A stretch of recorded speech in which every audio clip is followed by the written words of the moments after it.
Hi guys, driving out here in one of the expanding gardens. So this right here is what we call our orchard. This is the side of the yard. This is the opposite side of the yard from the actual garden beds that you've seen in this channel to date. So this particular one will be flanked by my almond tree and my plum tree, or one of my plum trees. And so because this is a staggered depth area, you can see the back there is much higher than the ground in the front.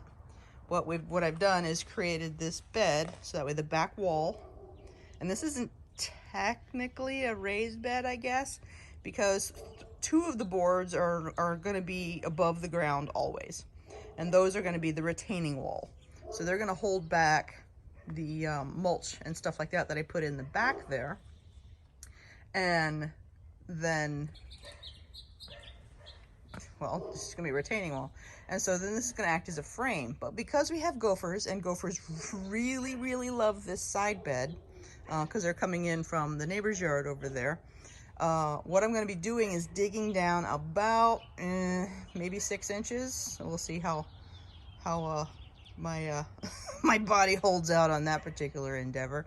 But the goal will be to dig down somewhat, pull out the dirt that's there, obviously work around whatever roots are in this area, then put in gopher wire and staple the gopher wire to the bottom board on the edges there. Then I'm going to mix this topsoil that's here with, which is actually, it's a very sandy type of topsoil.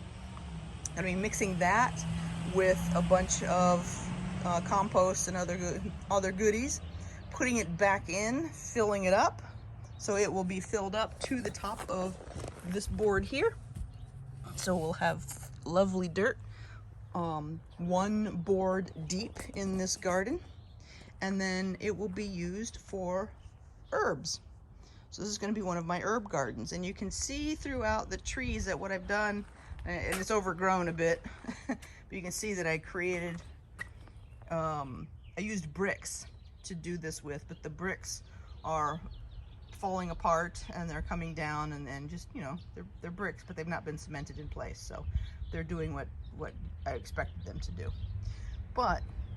And that's why we decided to replace the bricks with the boards.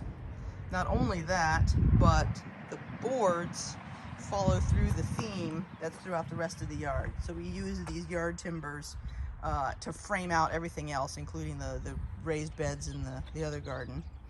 So we decided that we would follow that same theme through. So I'm going to have one of these beds with that frame and that concept of the gopher wire dug out, then refilled back up and leveled,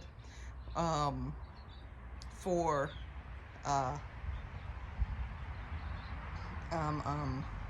each of these beds, or each of these spaces between the trees. And there are 4 of them. And you can see from here that they're going to be dappled sun throughout the year. And so these are going to be my part sun growing things. So if there's anything that I want to grow that does better in part sun, then it will go over here, as well as the herbs, because I'm going to eventually have a lot of space here. It just can't be large root things. It can be, you know, small things, or shallow root things, or things that become like chives or 2 or 3 years in living. So yeah, so that's the plan. Thought I would bring you guys along, show you what is underway, and give you some ideas. Yeah. Oh, and what we're going to be doing under each tree, you can see I've tried nasturtium, but that is the smallest nasturtium I've ever seen. The nasturtiums I've seen out at the, because nasturtiums grow like crazy out at the stables where my horse is, and they're huge, and that's kind of what I was expecting here, and that's what I'm getting. So but what we're going to be doing is planting things like the oregano and the thyme, the things that spread and sprawl underneath the trees in this front between the 2 beds, and we'll see how that does. So yeah, anyway, that's where we are. Just wanted to share and let you see the slow expansion of the garden. Y'all have fun in your gardens. Bye.